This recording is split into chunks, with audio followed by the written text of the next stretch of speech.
I'm Zoe Williams, the voice of reason. If your relationship is in trouble, I'm the dude to call. Has your soulmate become your cellmate? Does black love still exist? What are your bedroom turnoffs? Fantasies and fetishes. Financial infidelity. I'm dating a fat person. Are they worth the wait? Trust me, this gonna be crazy. How about the heavy stuff? The child wasn't his, and he still had to pay child support. It's a very heated topic. How was that right? Mama's baby, daddy's maybe. I just have so many questions I want to ask you. I just like to kiss a woman's ass. Is there something wrong with that? Damn! He told me he had a vasectomy. I'm pregnant. Betrayal has been committed. Hit you with the bad pipes routine. How does he maintain his humposity? He likes it when it pinches my nip. Why can't you open up, brother? I'm a karate man. Karate man rules on the inside. They don't show their weaknesses. Yeah. How do you write women so well? Zoe Williams, Reason and accountability. the voice of reason. Yeah, it's Friday. Mimi is parking. Well, no, Mimi is in traffic. She'll be here. I was parking. Don't worry. That's right. Tiffany was parking, but she got it cracking. She got up in here. We about to have a crazy topic. I know. Jesus. It's one of those topics that has to happen. Say hi, Tiffany. Hi. Hi. Hello. Listen, we have an incredible topic. And let me just say, I, once again, did not create this topic. You didn't. I didn't. Okay. But, however, the crazy thing is, I've done this topic before. I feel like it. Yo, what up, chat room? What up? What up?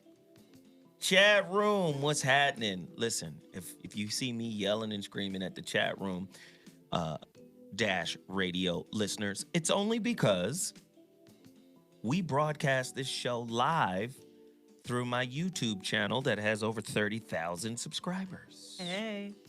You under the egg? I see Sugar Crisp in the building. Ooh, Sugar Crisp. Shakia. Well, hold on, let's mute that so that won't be playing. Let's see, I see Verla in the building. Shakia Green.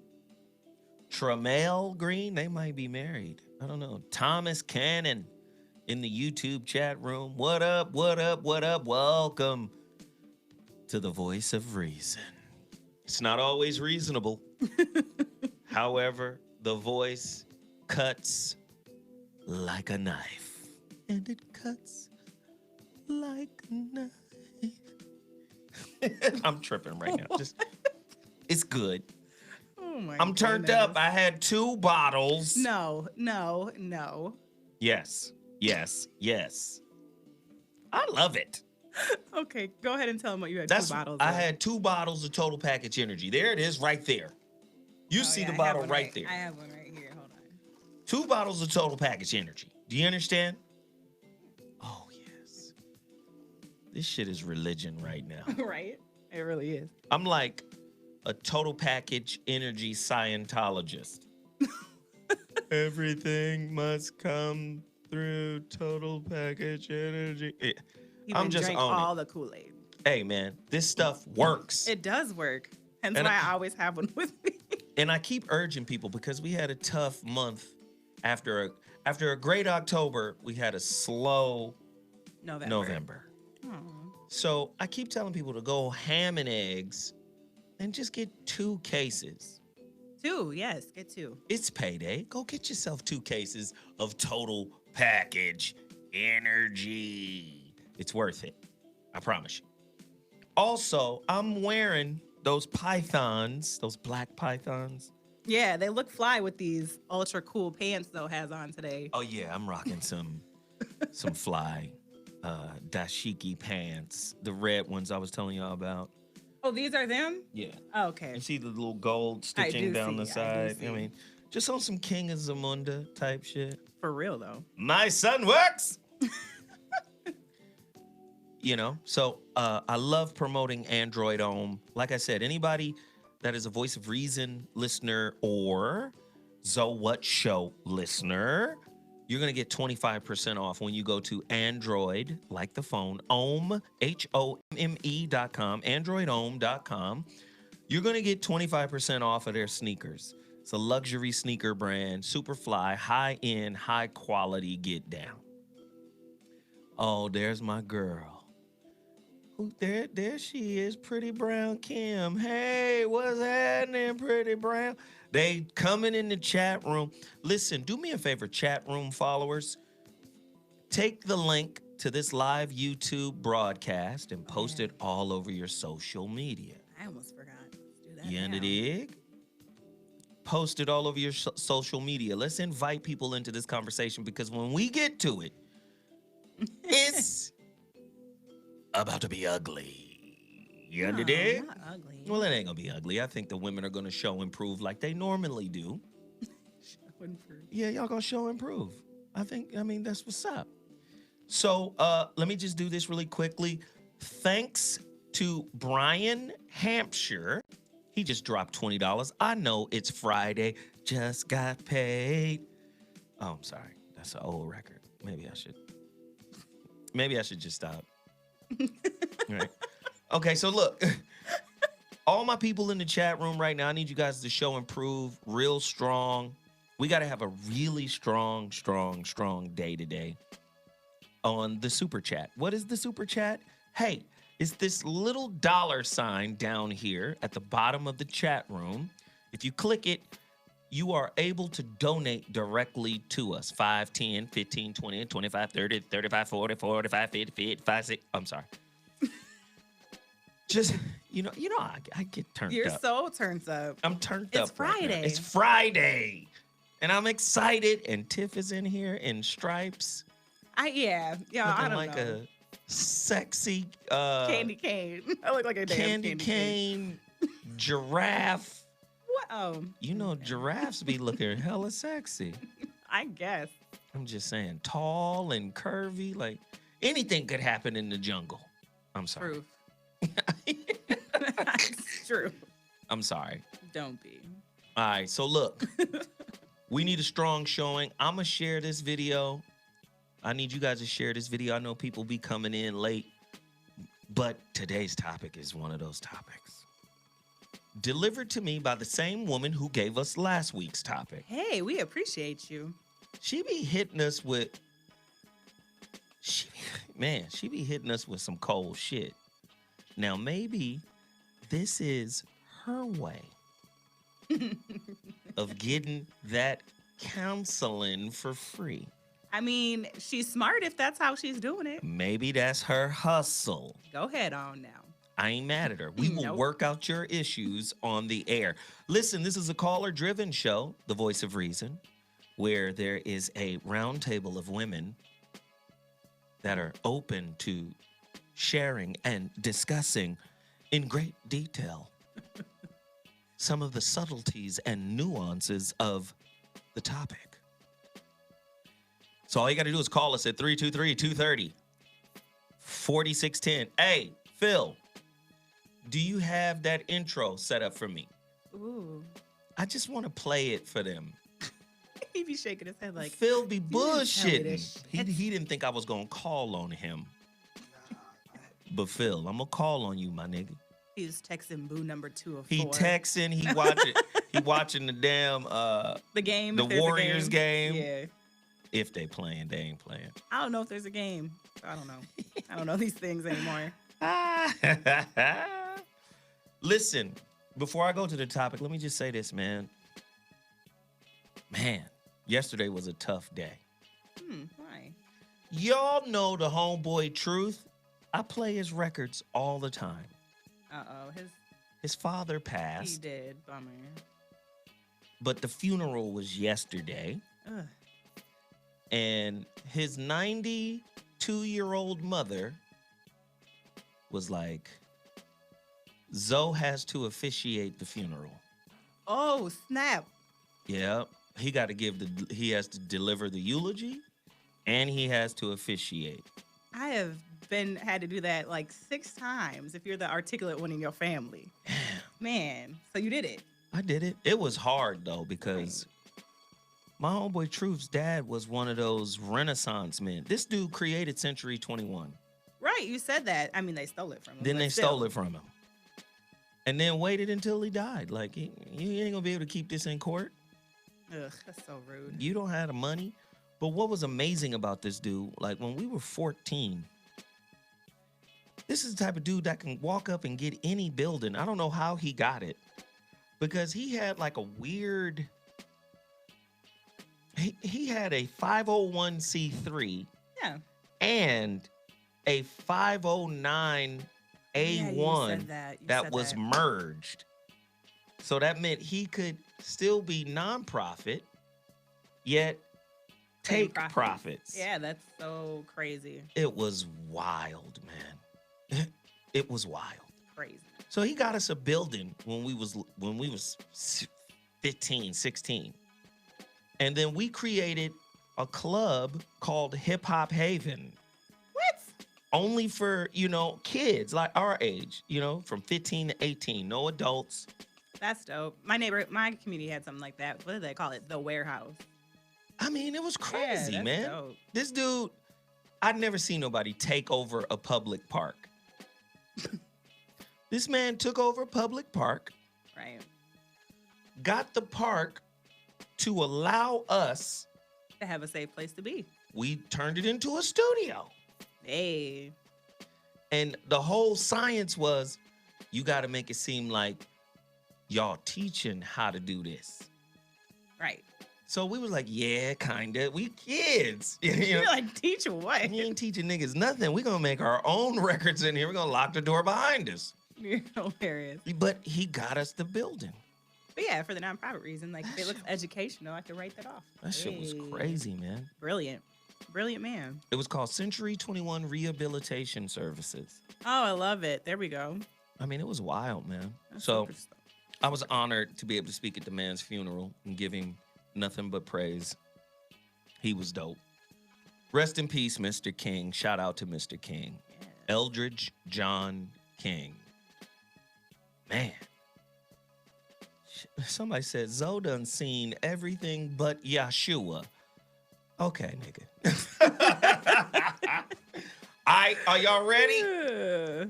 Let's get busy with the topics. The other ladies are going to come in late. Jesus. You already know, caller-driven show. My man, did you find my beat? Just guess. Just start hitting buttons. You have them all, right? Let's see. Let's see what comes up. Yay, we appreciate you, Phil. And when we return... Hey, so I'm calling your show, 'cause I need to know. Show me That's the one. way to go, before I throw my man out the door. Okay, hold on a second, Keisha. Just let me ask Ronald exactly what's going on, because it takes two to tango, and I need to hear his side of the story. So she's driving me insane, got stress heavy on my brain. She keeps playing silly games, man, I'm about to bring the pain. We seem to fuss and fight every day and every night. Please give some advice so we can see the light. See the light. See? That's how that works. It's time for us to delve deep into the intricacies of how a relationship keeps failing us. Christ. Sister sent me a question today, and that was, is bitter bitch syndrome reversible? Oh, shit. Bitter bitch syndrome. Is it reversible? Oh, she just hit me on Facebook. She says, I don't want free counseling, silly. These topics came from my we know that. Jesus. He be Laugh with teasing. us. He be teasing. Christ. He be teasing. Oh, God. Jeez. Well, her question anyway was, is bitter bitch syndrome reversible? Are women aware of their inner bitch? Most, I got believe questions. Jesus. So I did a show a few years ago called BitchCraft, the science of single/lonely women. A deeper look into the angry woman/vagina. That vagina be angry too, you know. Yes, she do. That pussy be mad. Queen Afua, who is a herbalist, spiritualist, lecturer, author, beautiful sister. She says angry vaginas are screaming. No more secrets, no more damage, no more crimes, no more wars. Queen Afua. Wow. She's heavy. She also says an angry vagina is an angry woman, while a happy vagina is a happy woman. I mean, wow. Do women have an inner bitch, or are some of them just opinionated?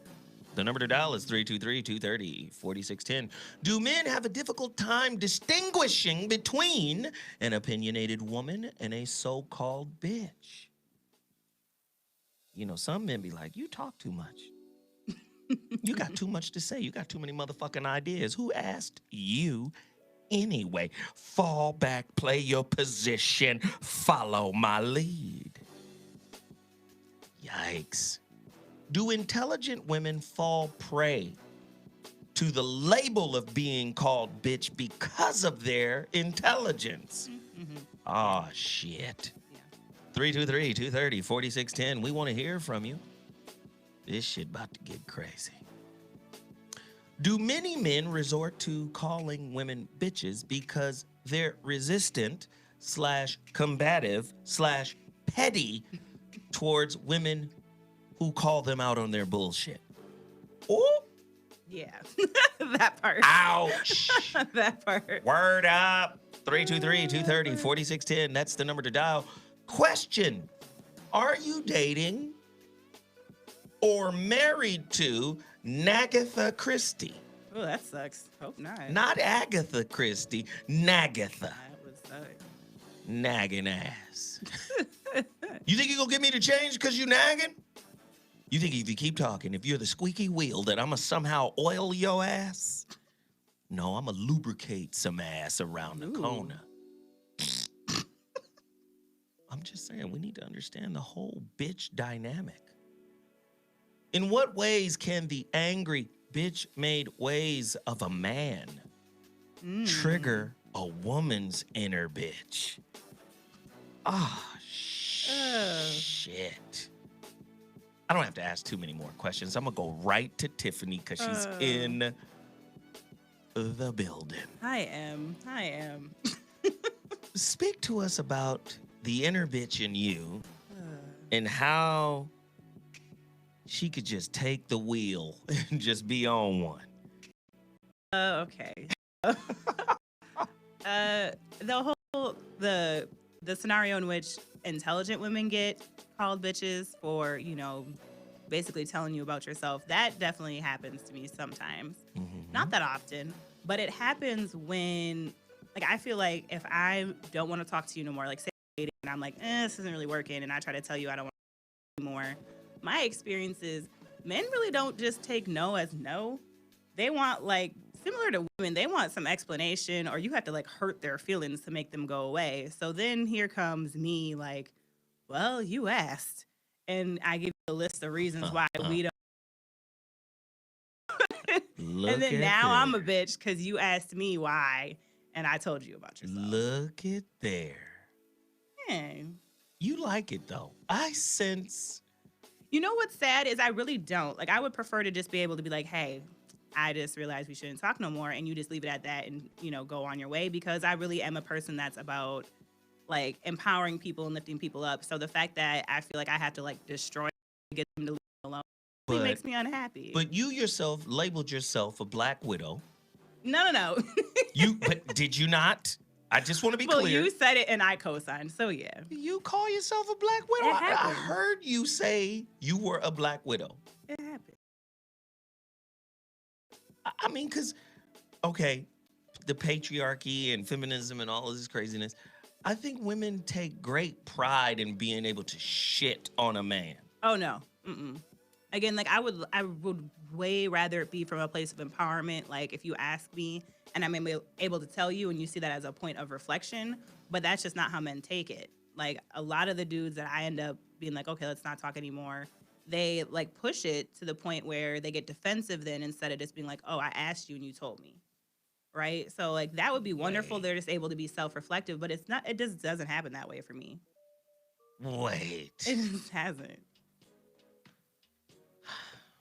Again, I really love Black men and I want to empower them. I would prefer not to be shitting on some of them. I don't question your love for Black men. I don't. But I also believe that we live in a time where women really love shitting too. Oh no, I think a lot of women take pride in shitting on Black men. I think bitches are winning right now. I mean, bitches are winning. We are definitely bitches most, is out. Oh, now you are you claiming to be a bitch? No, I said other bitches. Like to we. be honest, in general, like statistically speaking, like the stats are saying, especially Black women, like we're one of the most overrepresented populations in regards to higher education right now and employment. Maybe we're not making equivalent to white men, but we're definitely getting employed. We're getting gainfully employed and we're getting education and we're having access to things that Black men aren't having access to. So yeah, we're definitely out here winning based on the standards that we've supposedly built for ourselves. Lord, you just talked all around it. We need some real bitches to call in.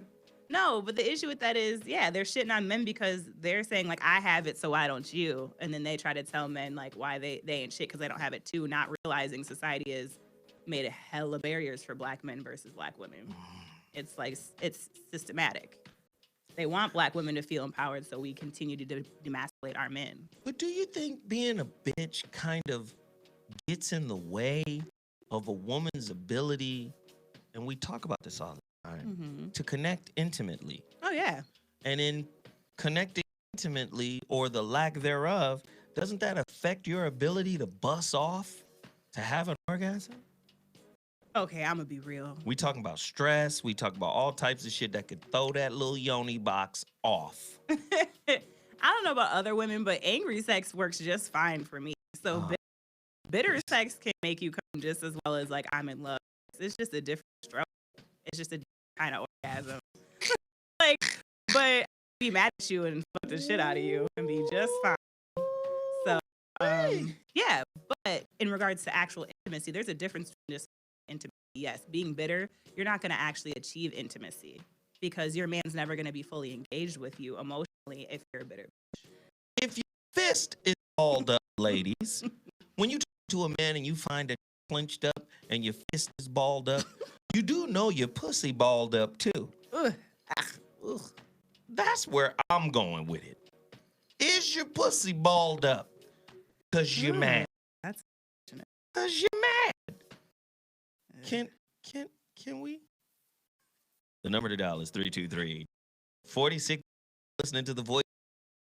Tonight's topic: the science of single, lonely women. Do the negative thoughts that those types of women hold in their mind prevent them from experiencing the kind of love they want to experience? I'm bitter because this shit happened. I'm bitter because that shit happened.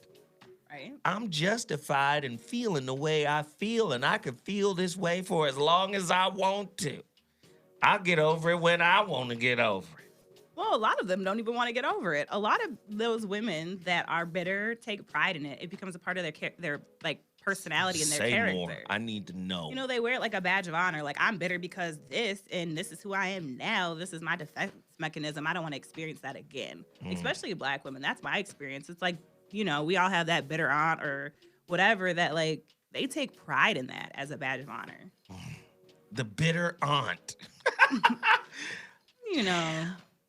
Somebody just said, J. Rob in the chat room said, drama is so exciting to a lot of women. Even if it's negative, even if it's bitterness, Well, true. It's part of human behavior, which is a lot of people like attention. It doesn't matter if it's negative or not. That's why we see a lot of kids act out in schools. It's like they want attention. They don't really care how they get it. And that's how a lot of women are. They want attention and they don't care how they get it, not realizing negative attention is just that. It's negative. But see, this is the thing that bothers me about the women. They call in during the motherfucking psychic shows and all of that shit. But when we talking about some real shit that could affect the way that they relate, they tend to be observers, silent observers in the background. I mean, I'm just curious because, again, I'm not the typical woman, so I don't want to speak for other women. In regards to, like, sex, like, having a balled up vagina, like, that's just not me. So I want to know if that's really happening out here. Like, are we really withholding sex because we're bitter as hell? Like, that's terrible. Crazy? That's so unfortunate. Why would you do that to yourself? There's so many women out there mad than a motherfucker because the last nigga did not fulfill their expectations. See, and that's where I think I'm a black widow because, like, I'm so willing to fuck you even if I don't really like you or want to be with you. But you're also, and then you'll like me, and then I'll be like, well, bye. See what I mean? That's that bullshit right there. Like, I'm not ready for a relationship, but bye. Shit. So I have the opposite problem. Like, I'll still share my yoni with you, but I might not want to be with you. Damn. So I don't know what the other side looks like. Hear from those ladies. I know a lot of women talk about secondary abstinence as part of bitterness, to cover up bitterness. Like, oh, I'm celibate. Wait, tell me a secondary abstinence. Go deeper. Yeah, like to choose, like a lot of women who will claim being celibate as a way to like, oh, I'm healing, so I'm being celibate. And I'm like, well, are you healing for a spiritual reason, or is that just because you think that's your control mechanism? Okay, so let's go back. You're saying, is it celibacy or withholding, suppression? Right. Right. And that's what I challenge them to answer. And they're like, well, isn't it good to abstain? And I'm like, well, if you're a Christian, I guess if that's your premise. But well, it might be good to abstain if, that's a part of your purpose. Like, right. This is my purpose. To fast is good from anything. Yeah. Right. I'm doing some spiritual shit right here. I'm totally invested and connected. Mm-hmm. But if you're not invested or connected and you just doing it because you waiting for a better experience than the one that you just got out of, because you I learned from this and I'm different and da da da da, and I'll just wait. No, right. That's why like there's a real problem with kind of like, Steve Harvey's teaching the whole 90-day rule or whatever. He's really just teaching women to play the power struggle game. Like, oh, I'm going to abstain so I can gain this. Like, well, women have already been using sex to manipulate men, so it's not like men aren't used to that. In 90 days of getting to know someone, you could, if you really wanted to have sex with them in week 2, you're not really necessarily gaining anything. You're not really proving anything. Actually, you might lose him because he's like, well, we have this cool thing going, but for some reason you won't physically engage with me. Right. Except this little rule that you have. Right. So, and then women come back with the excuse like, well, if you respect me, you'll wait. Well, it's a little more difficult than that, because if you respected him and you're feeling him, why would you wait if the only reason is because of this little rule a book told you? And then the rule also supports the patriarchal thinking. Yes. Because it's basically saying this rule protects you from being called a hoe. Right. Instead of basically dealing with, why do you call women that are sexually free, sexually liberated? Hoes. Right. Yeah, underdig. I do. So part of what makes women bitches in society are the thoughts and the judgments that men have about them and their pussy. Right. First off, the pussy has always been considered ugly by many. That's so unfortunate. Motherfuckers call it a meat purse and look. Because the penis is so attractive. Right, a flesh panini. Right? No, I'm just saying, like, women, young girls are taught to be shamed, shameful of their bodies when they're young. Nudity is bad. Everything is bad. Sex is bad. A whole bunch of shit is bad as it pertains to them and their sexuality. Right. So a lot of times you grow up with a negative ideation about your little box, your little juice box you were born with. The number to dial is 323-230-4610. We want to know. Ladies, if you're a bitch, well, let's say a newly converted bitch. Newly converted. Because you got tired of getting played. Right, you're newly bitter. Now you a newly converted bitch. You out here on the streets and it's been working. Your new bitchdom has been working. Men, what about that book? That book, Why Men Love Bitches, is full of contradictions. Oh, I haven't read that one. I should now, but I don't really like reading contradictions. Full of contradictions, right? There's some manipulative shit in there telling you, play dumb and, you know what I mean? Play dumb and allow him to think he's in control when he's not. It's a lot of manipulative shit.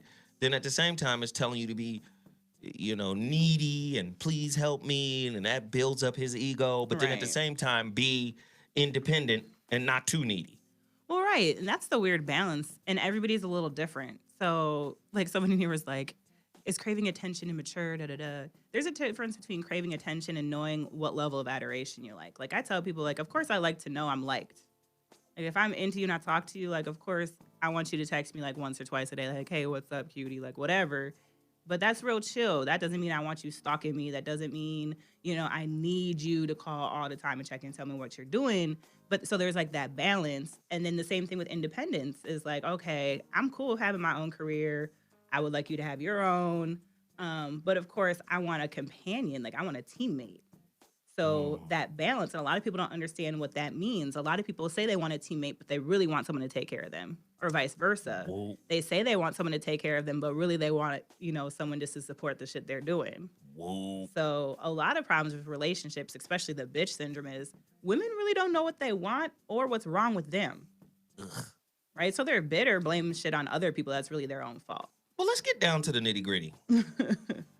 Because Queen Afua says an angry woman creates an angry pussy. Man. An angry pussy to me is a sick pussy. Meow. Meow. Like, meow. That's sad. Meow. Can't even purr. Meow. Meow. That makes me sad. So my question now is, and this is probably going to be one of those world-changing questions. Uh-oh. What exactly makes women happy? And I'm talking about in terms of men. Like, what the fuck can men really do to make y'all happy? Because it seems like this shit just shifts and changes. It just, we don't know. So coming from a woman that's about to be divorced. Meow. Wee wee. What makes you guys happy? As it pertains to men, what can men do to make you happy? Yeah, I'm gonna give the most upsettingly vague answer, but it's my truth because I don't really know how to explain it any other way. From my experience, what I realized was what really makes me happy is knowing you like me for me and understanding that me is always changing. Wow. Yeah. I'm gonna go with J. Rob's answer. J. Rob said the only thing that makes women happy is dick and money. Dick definitely makes me happy. Money, no.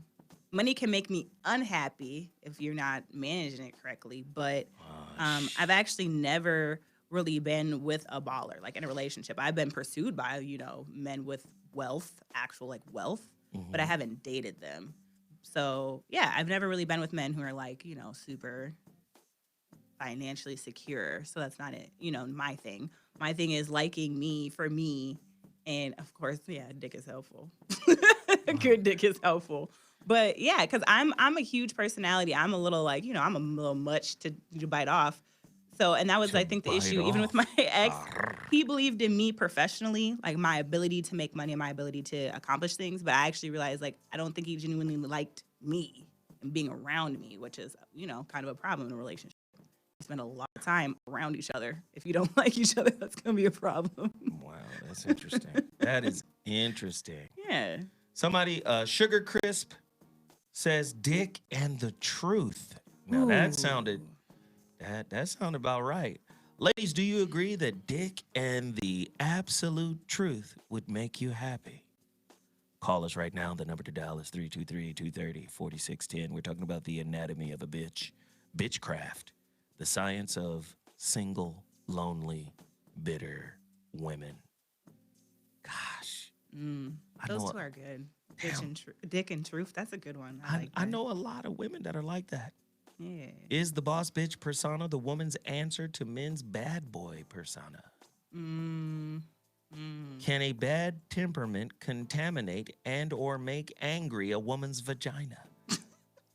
No, listen. Queen Afua talks about how the vagina holds trauma. Yeah. Right? How the vagina holds resentment.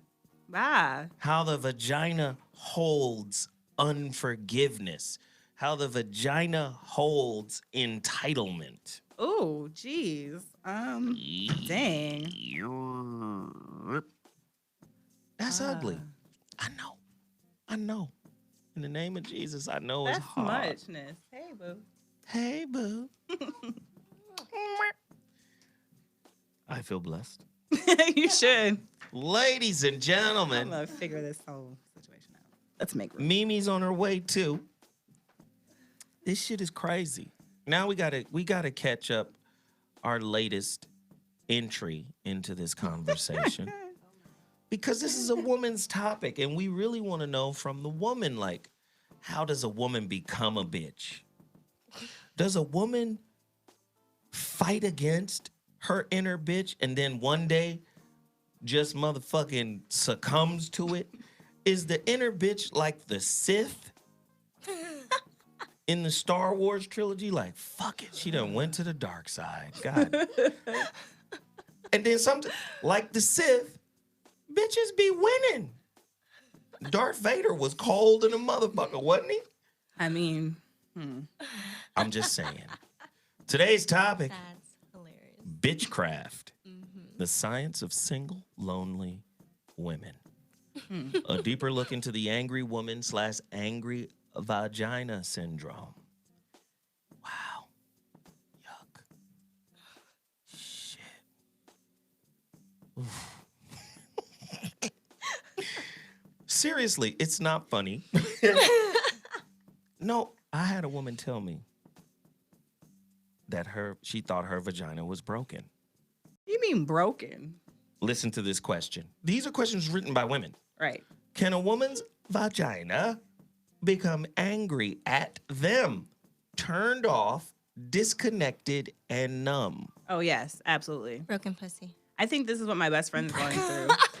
No, yeah, like if you're angry and bitter and you're not dealing with it, I feel like that, obviously we said the yoni can like hold resentment and all of that. But also if you're not in alignment, then you attract other brokenness. And so like my best friend had experienced while she was like going through her little like transition and like life experience, like only having bad sex.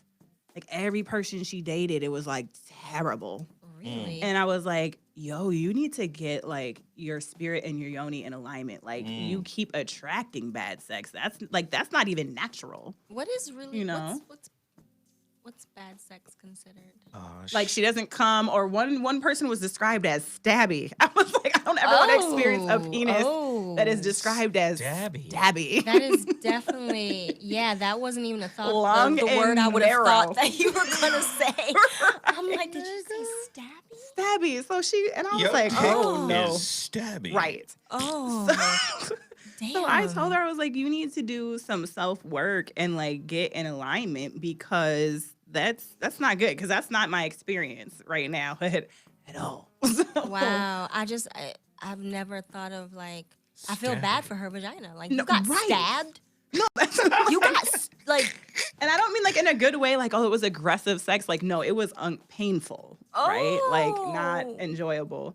And so I was like, yeah, it definitely can be That's broken. And, you know, when you're led by it, yeah, no bueno. It can definitely be broken. if you're a broken person, your pussy probably broken.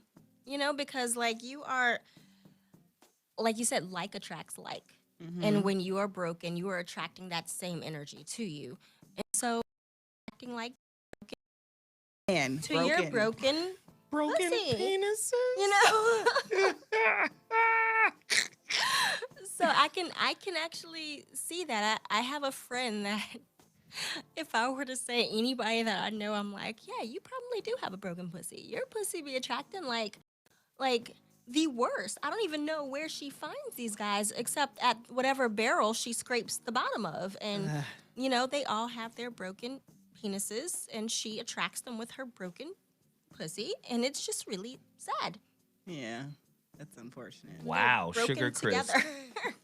Sugar Crisp just dropped $50 in the super chat. Wow. Hey, that's nice. Sugar Crisp, baby. I'm so appreciative. Thank you so much for the donations. Everybody, please continue to hit that super chat button who are watching the show live. Arlene just joined us. Hi. Hey, they love Arlene. They Hi, love everybody. her. We in here talking about BitchCraft. Oh, gosh. BitchCraft, ladies and gentlemen. I feel like that's going to be my new word for the week. Every BitchCraft? time somebody says something. Yeah, because BitchCraft. well, look at it in this way. A lot of the worry, a lot of the fear, the anxiety, the trauma is some shit that's being replayed over and over and over again in the spirit, in the mind, in the emotions. And I think the pussy stores that shit too. It's like muscle memory? Is that what you're saying? That's what I'm saying. Okay. And then I'm also saying it's a spell. Yeah. Like witchcraft, but it's bitchcraft. Right? And women put it on themselves? I think women do that to themselves in a way. Let me just say, any fucked up person that comes to you is coming to you to help you. Can we change the narrative now? Yeah. See, a lot of people don't want Let's that. do A lot of people don't want that. Let's do it. Any fucked up person that comes to you is coming to you to help you. Yes. Okay. Now, we've been socialized to believe that we need to run away from this fucked up motherfucker. Well. But what we're actually running away from is an opportunity to evolve. To learn. Yeah. Right. I can see that. See, it only makes sense when a Yanla says it, when TD Jake says it, when a motherfucker, or when Jay-Z says it, but I've been saying it for years. The lesson is the blessing. Yes. You see that meme out there that basically says, oh, either it's a lesson or a blessing. No, lessons and blessings are the same fucking thing. You are being blessed to learn, to evolve, to grow. But so many of us get frustrated because we're still experiencing the same thing. The reason why you're experiencing the same thing is because you yourself haven't grown. Yes. Ooh, I just came to this week. A lesson that I learned this You week. haven't grown. Yeah. That's why you're still there. Yes. You haven't learned the lesson. You haven't learned. You haven't even accepted. How about accepting the lesson? Or accepting that Jesus, there that is part. a lesson.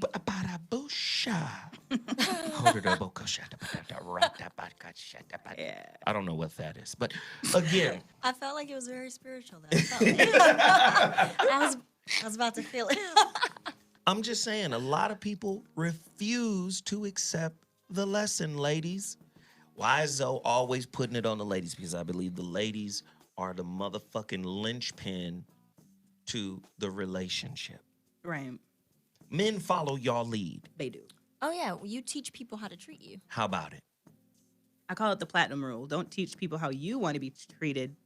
Treat people how they want to be treated. How about it? So they have to show you how they want to be treated. Yes, Exactly. yes, yes. Exactly. Come on. Now, watch this.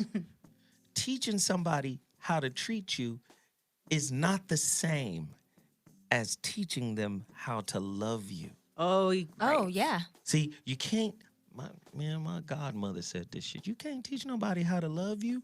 The moment you find yourself in a position where you trying to teach a nigga how to love you, that relationship is done.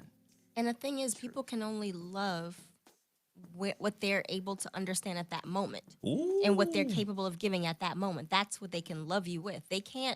You can't teach someone to love you a way that they don't understand. Wow. That's ugly.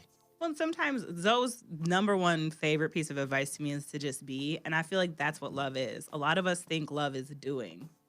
And love is just being. Right? So, like, you can't really teach someone how to love you if love is just, like, being. That's why I said, like, you know, when I, like, how do you know if you found someone? I'm like, if they just like me.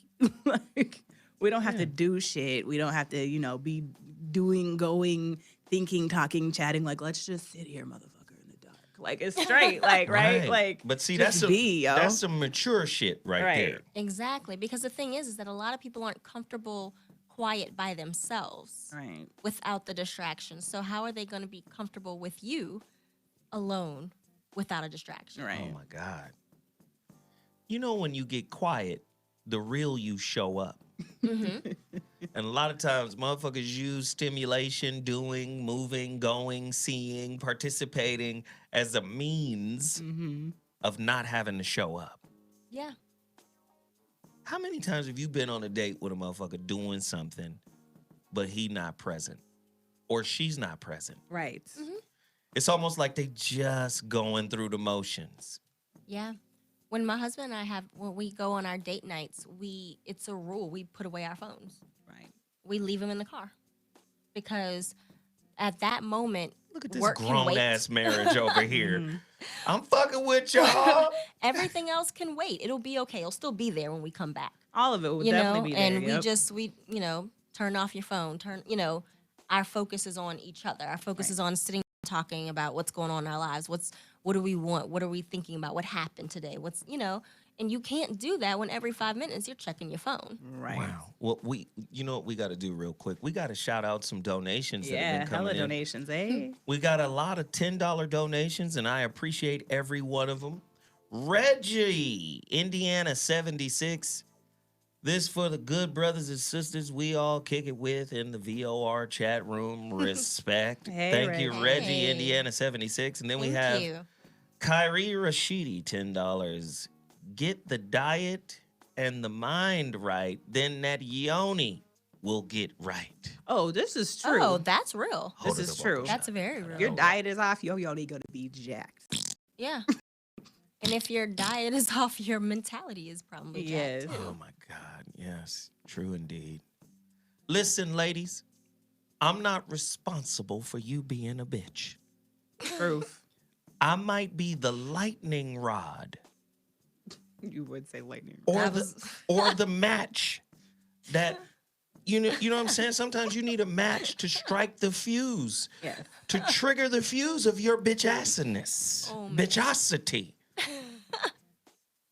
But I came into your life to introduce you to your bitch, your inner bitch, to get you to work through your inner bitch. I know that's unpopular. I know. I know that's unpopular.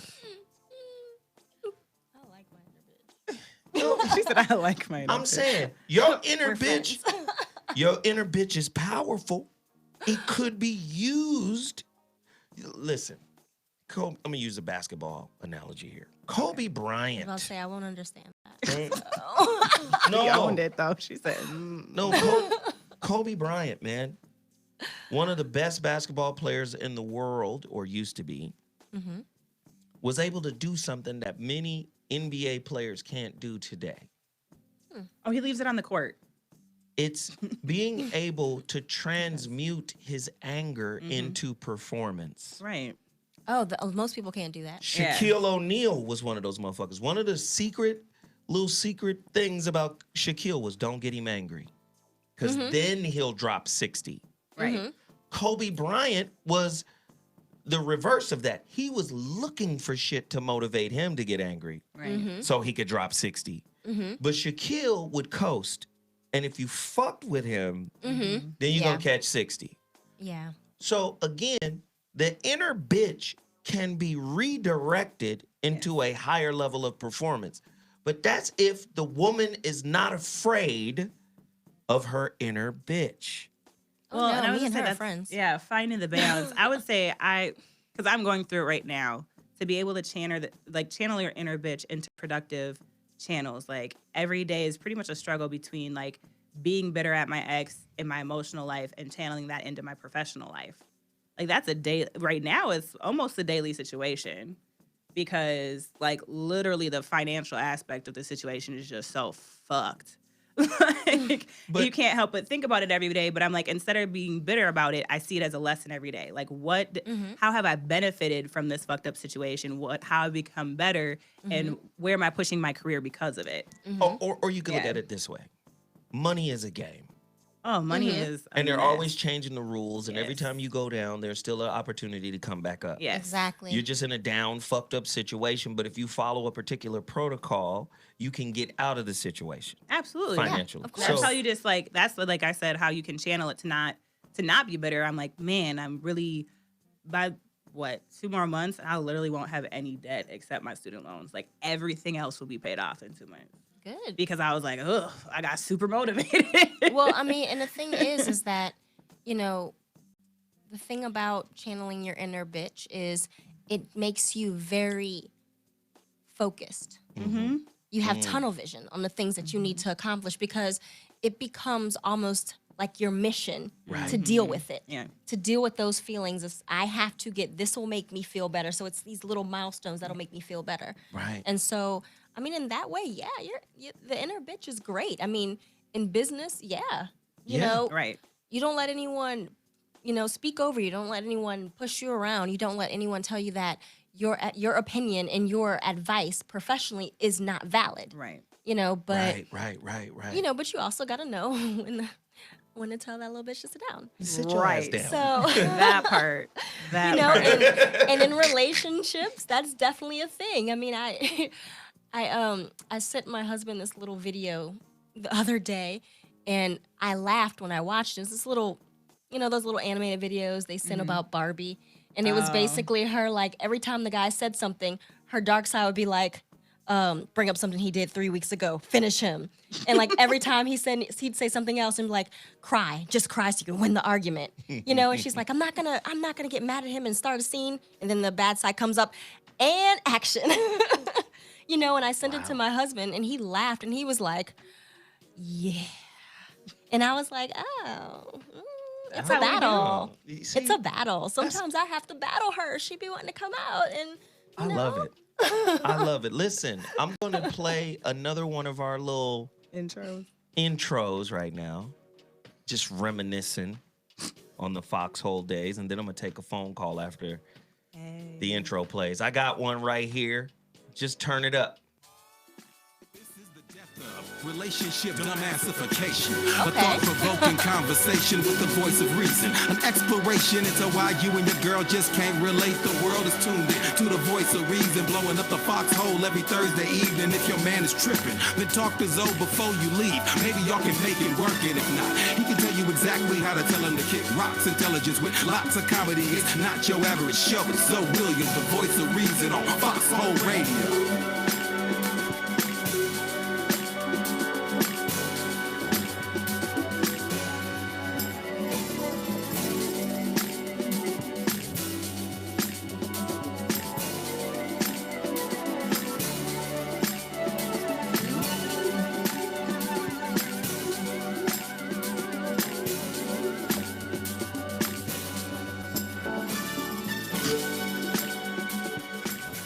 Man, I love that shit. I wish I could get Truth to remake that for me, man. Gosh, for Dash Radio. Yeah, those were But he wonderful. would if you just ask him, I assume. No? I'd have to find the beat. Like the original. So I'd have to get the beat. He'd have to go in and redo it. And when you try to redo some shit, it's never really quite the same. It is never what it is. It's always some new iteration of it. So, but I love that shit. Caller, you're on the line. What's your name and where you calling from? Welcome to the Voice of Reason. Speak on it. Yo, peace, everybody. This is Dwayne from Ohio. Dwayne from Hey, Ohio. Dwayne. What's happening, man? Slow motion, man. I was listening to the topic, listening to young ladies and yourself, and I had a question. If we was talking about men and we say, yo, that inner nigga or that inner thug, like, would it be acceptable? Will we, wrap our arms around it and endear it as much as we do, say, a female with the word bitch? Will we treat it the same way? That's an interesting angle. Mm-hmm. What I know about women, and I don't really know this shit.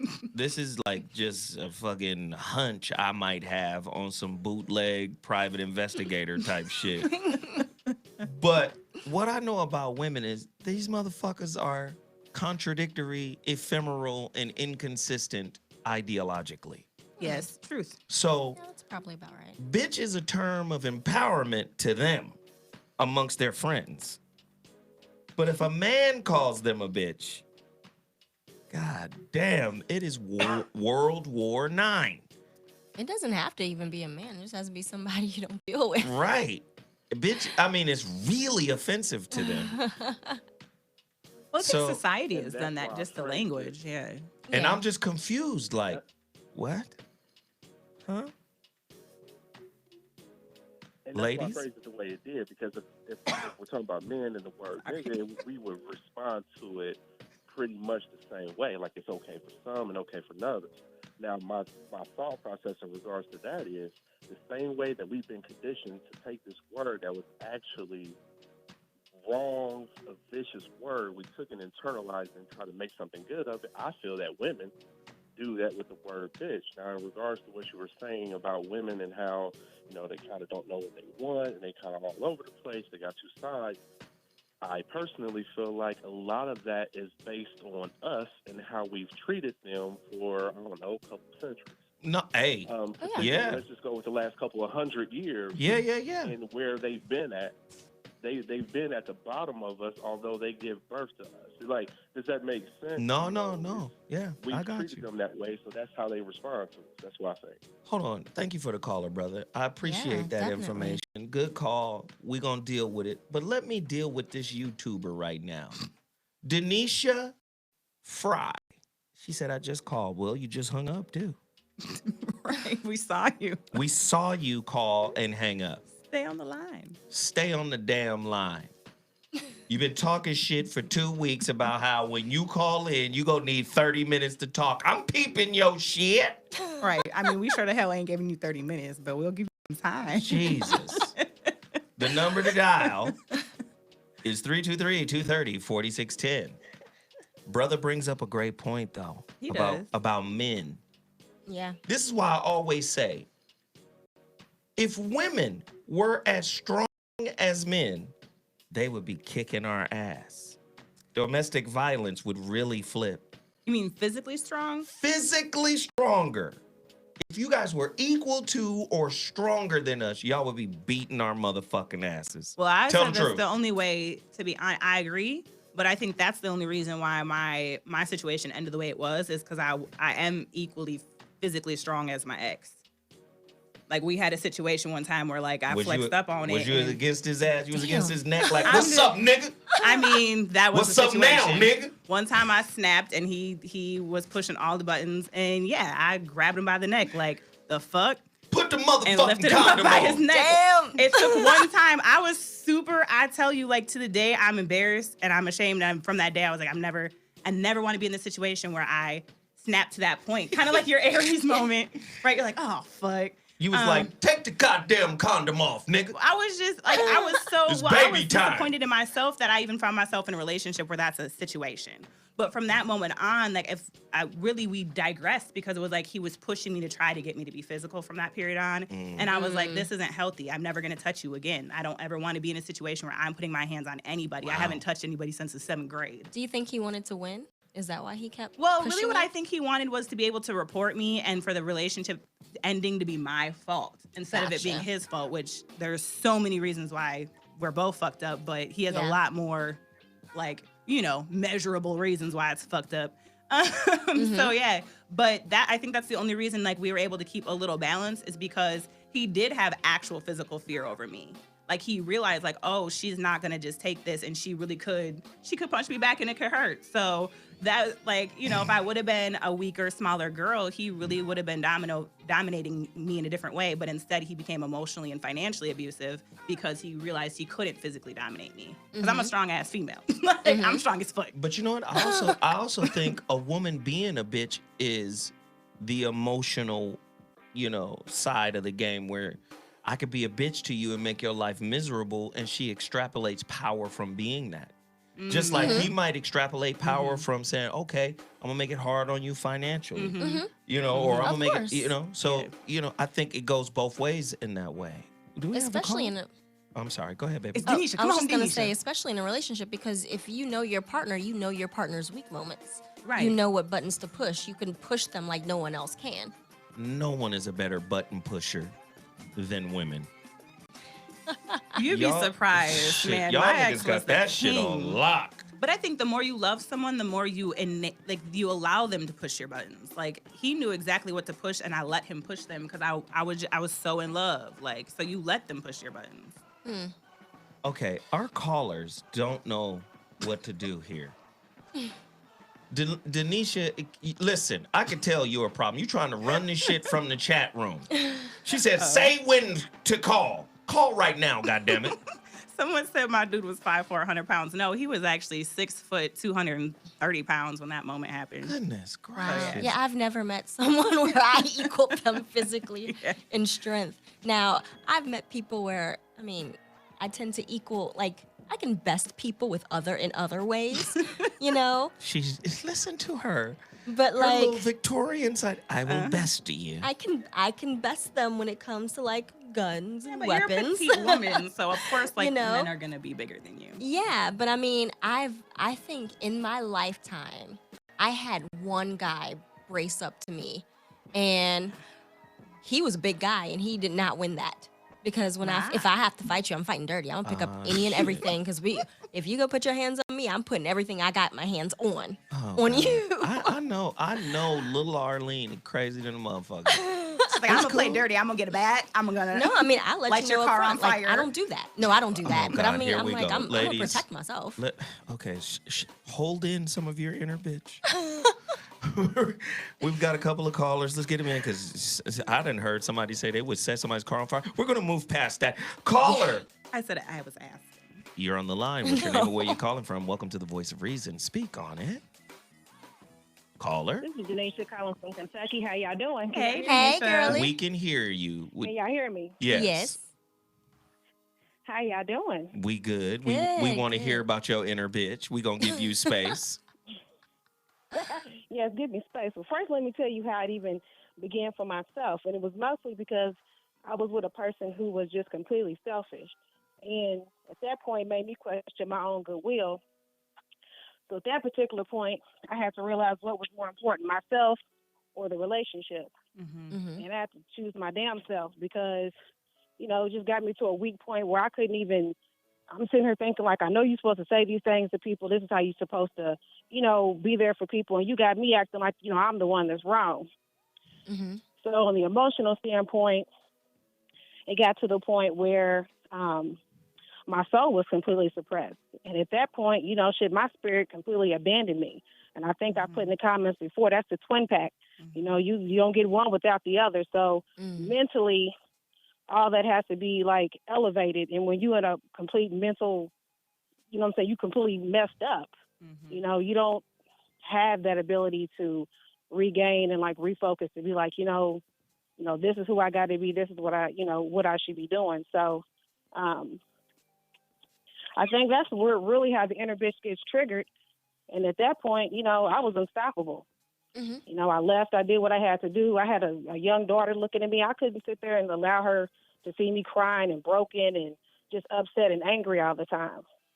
So once I was able to get past all that anger, you know, it put me into a complete, I was completely motivated to go back and get my degree and, you know, try to aim for things that I put on a back burner for somebody, you know what I'm saying, to keep him or to get him where he wanted to be.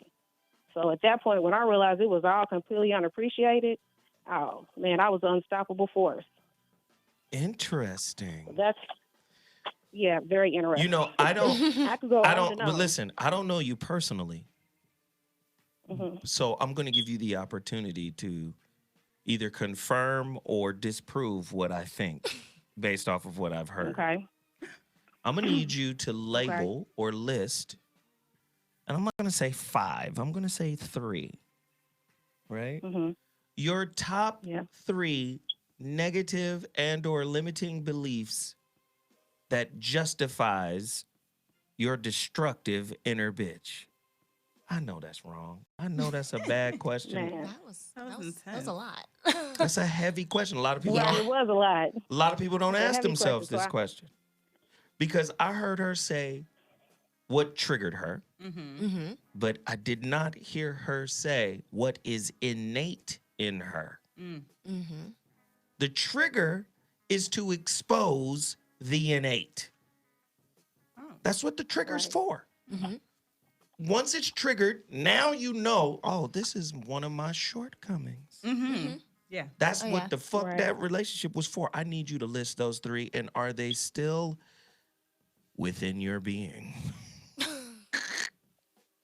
Hmm. Oh, Let's see. Lord. Damn, that was. I mean, that was a whole lot. yeah. Right? Dang. Yeah. Ask me the question one more time I because I want will- to make sure. All right, just I will Please. not. Oh my God. Jesus. see. You ain't right. I ain't So wrong is it either. still in me? Oh, Is man. it still in me? So basically, what you asking me is, it still in me to have that inner bitch? Yes. Is that what you asking me? You know I what would she say feel no, like. and I'm gonna tell you. Listen, I'm gonna tell you no. It's not there because one, I had to realize once I got past the resentment, I have to realize, you know what I'm saying, what my purpose was. I'm a healer, you know what I'm saying, but I can't be a healer if I'm in a position to where, you know, I can't try to allow myself to see the good in people anymore. So that part, you know what I'm saying, I got over that part. The next part I would say no, because then I have to realize, how will I raise a woman, you know what I'm saying, to be at her best if I wasn't? And then 2, do I really want to be by my damn self? Because even though, you know, I went through what I went through, do you still keep trying to carry that and have a chip and blame the next man for what the previous did? But- So, you know, I let's really go have back. to really reevaluate. Let's go back. How did you get over? How'd you get How over I got it? over it. Yeah. Oh. Well, I got over it mostly after I sat down and I wrote out, you know, who do I choose to be? What am I doing to become my better self? And what do I want? That's how I was able to come over it. I had to ask myself those questions. But the one question that I believe to be central to the whole process of healing, you said you were a healer, is Right. the trigger question. The innate, right? What's in me? Mm-hmm. The external, the trigger, right? What triggered me? See, because the trigger, the trigger is the fuse, Right. but it's connected to a bomb. Mm-hmm. Now, if the bomb is silent, you think you over it? No. That's the problem. Then See it's what I'm sneak a bomb saying? and explode later. You see what I'm saying? So it's easy to Right. say the trigger did this and made me this way. No, you have a bomb in you. Mm-hmm. Mm-hmm. And just because it Right. hasn't been triggered or it's been dormant doesn't necessarily mean it's not still dangerous. Right. See, Right. at the end of the day, you got to go inside and understand why the bomb exists. And then the only way to fucking stop a bomb is to do what? One Diffuse word. it. Diffuse it. Yes. To diffuse it. Ah, so now Right, you're to really diffuse over it. the trigger. Yes. Now you don't Right. attract triggers. Mm-hmm. Yes. Oh, hell. You did you do Right. all of that? Or you just let time pass? I think at that point I just let time pass There because we it go. There wasn't you go. until it wasn't until like this last year that I really, you know what I'm saying, really got to certain questions that I could ask myself and certain behaviors that I could try to, you know, rearrange so that I didn't end up, you know what I'm saying, who I was when I felt, you know what I'm saying, my most brokenness. So yeah, I think I just allowed time Mm-hmm. to like kind of heal those wounds. So yeah, that was my process. And let me just say, time didn't heal. Yeah, it just moved on. There's a difference between It's getting just over and moved. moving on. Yeah. Yes. The relationship dismount, Right. the difference between getting over and moving on. It's a whole chapter, girl. A whole chapter. Yeah. Well, see, I had the book and let somebody borrow it, and people don't give stuff back no more. That's your Get problem. you another book, girl. That is your problem. Ain't it? I'm not handing out no more of my materials. So okay, well yeah, I appreciate that. And I appreciate y'all, man. I appreciate the opportunity y'all give people to discuss and break down things that sometimes we're told to just, it's your personal business. You don't talk about that, or, don't let everybody know everything. But y'all are so transparent, and it's so appreciated because, sometimes we just need somebody to talk to. So I truly appreciate y'all. I'm gonna say this. Watching it. I'm gonna say this before you leave, baby boo. You gonna track that trigger. Who? Yeah. Girl. And let me tell you, like Iggy said, more problems. Yes. Now let me tell you what this means as it pertains to relationship. You don't accept the fact the bomb is in you and the whole trigger metaphor. You move on. Right. All you've done is made the bomb more powerful. You've intensified its. Do you understand what I'm saying? Yeah. So now, the next nigga that come along, he gonna be even more savvy. He gonna be even more of a trigger because you opted out of the class. Oh no. Ah, shit. Yeah, that's true. Well, I kind of. You just put it all in my face, didn't you? Yeah. It'd be like that, I know, Denisha. it's It'd be like that. Welcome to life with Yeah, Zoe. but no, I appreciate it though. I appreciate that. No, though. I love her for sharing. I love you for we sharing, baby appreciate girl. it. Denisha Yeah, called I in appreciate with the that, man. truth. We love it, Denisha. Okay. You are not a coward. No, we proud of you. No, you can't be. Not when you out here and I'm trying to uplift somebody else to, get where I've gotten or shit, even surpass me. But, I just realized, man, I can't hide my truth. No. I can't worry about, the judgment of another person or a group of people because this is my process of healing, and I think that you have to come out of what. Go ahead. Well, let's do it, love. Let's do it. Just before you leave, give me 2 of those negative beliefs that keep that bomb in place. Right? One, I think that you'll never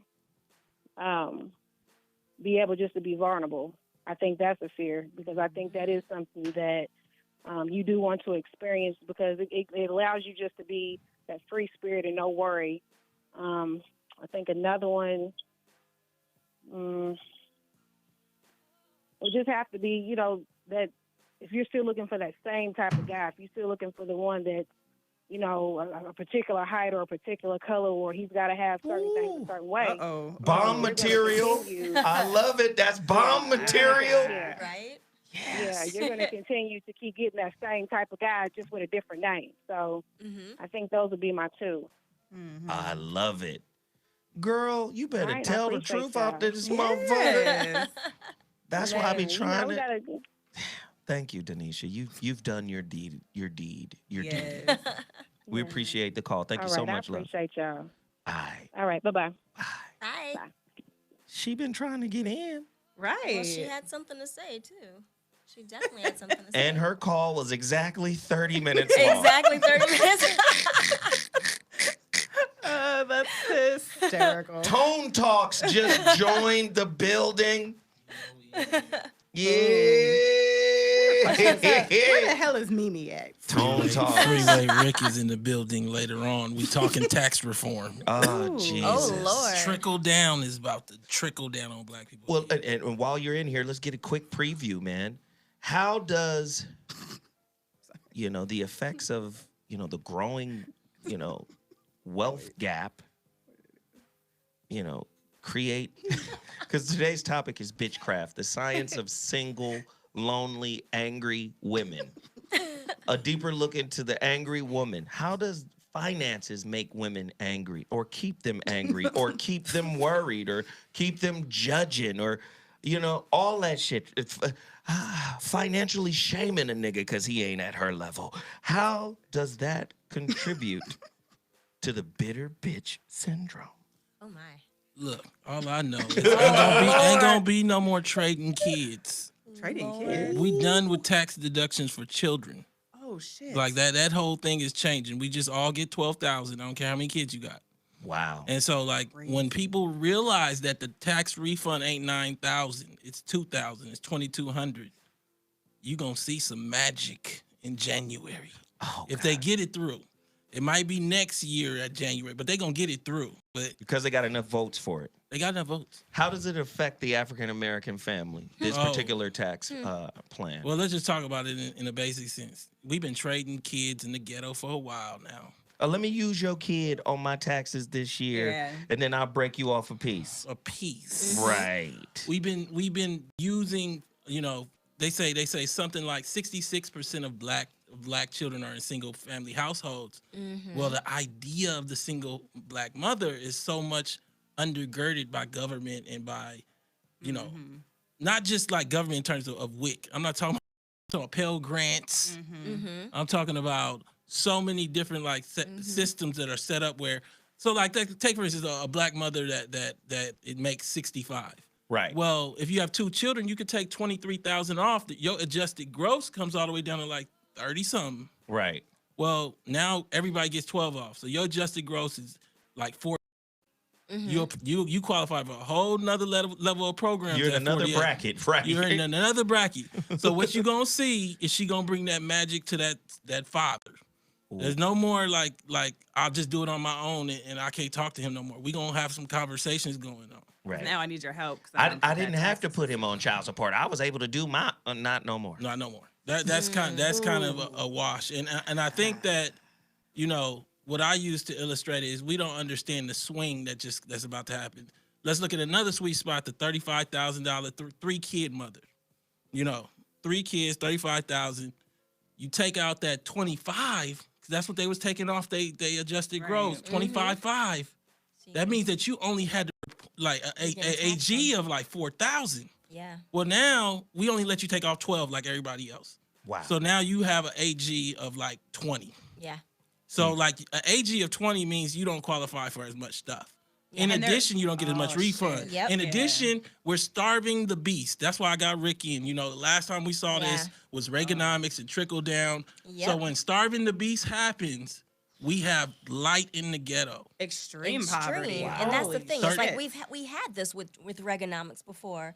And so Well, the problem is they're gonna not adjust anything else. So like the requirements to still qualify for everything else, Section 8, food stamps, WIC, all of that's still gonna be the same. They about to actually it might go down. Yeah, your age. It might go down. They're gonna cut programs, and so what happens when it goes down, and all of a sudden you gotta basically be homeless to get food stamps. Well, actually, So what would happen is your AG looks higher. Well, the requirements are gonna be shit. Exactly. People are gonna be fucked. Exactly. Well, the sweet spot coming back to the title of this show, BitchCraft. I can't even say it because I can.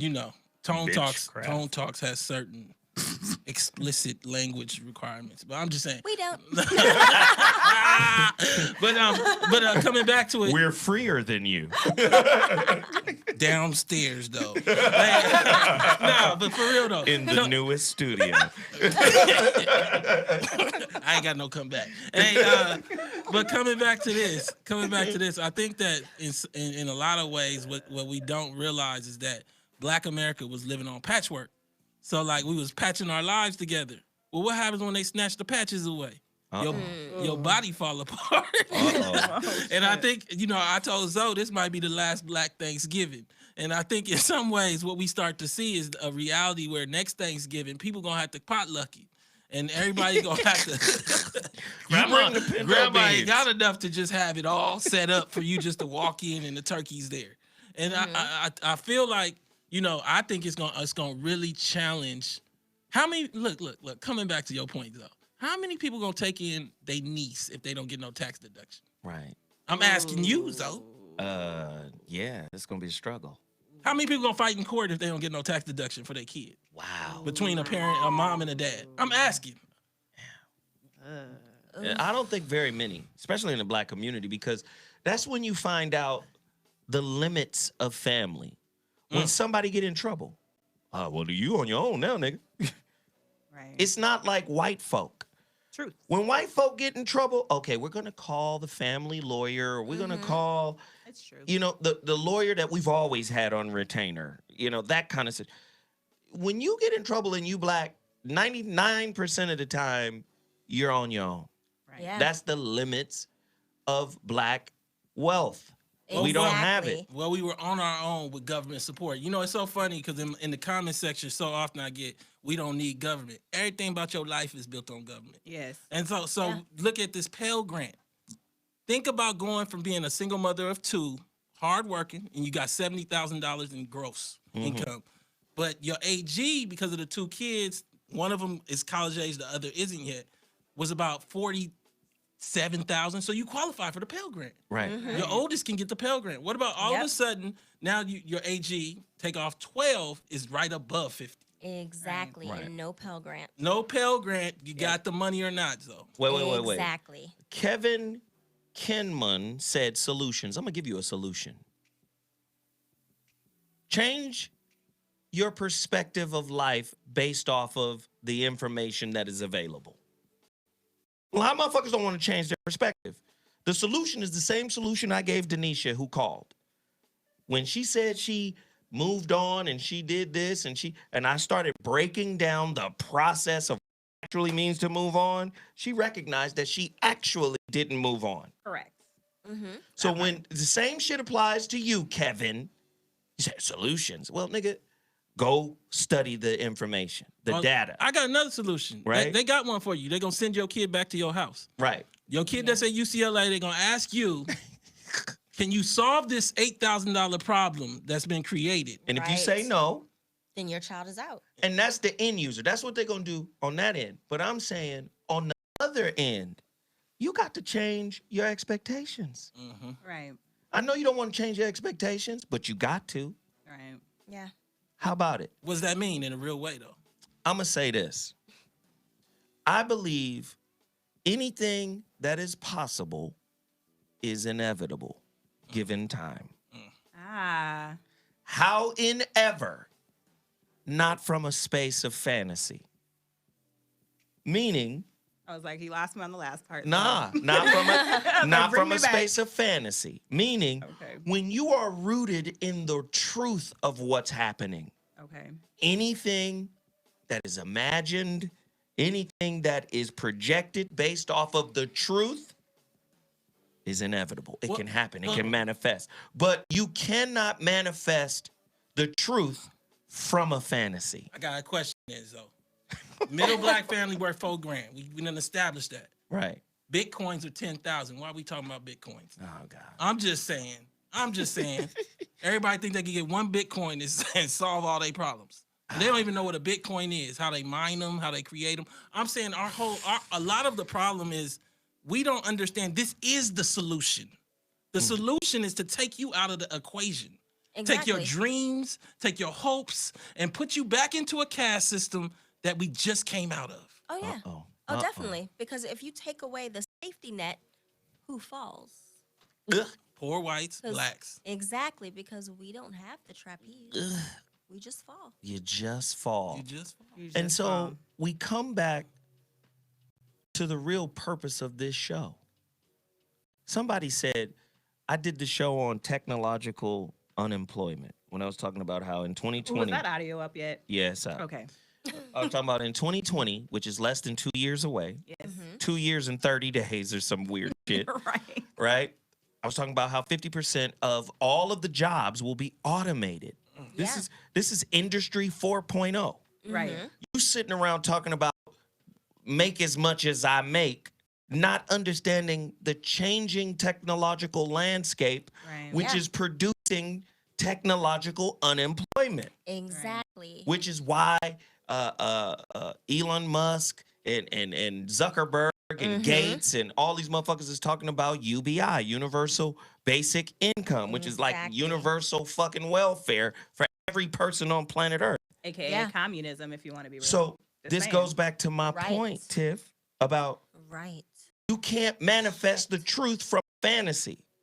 Sisters are running around thinking, well, my man gonna come and my sweep me off my feet. Sweep me off my feet and all this bullshit.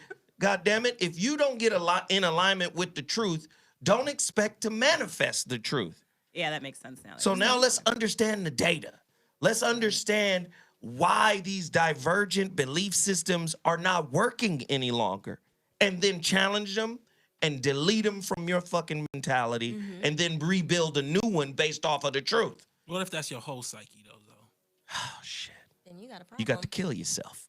Well, I would say as someone who kind of experienced that reality very young, like I was hit in the face with that going into undergrad, right? So one, I wasn't really like, how black am I? What black boxes do I mark? And I hadn't actually marked all of the boxes black on all of the shit for college.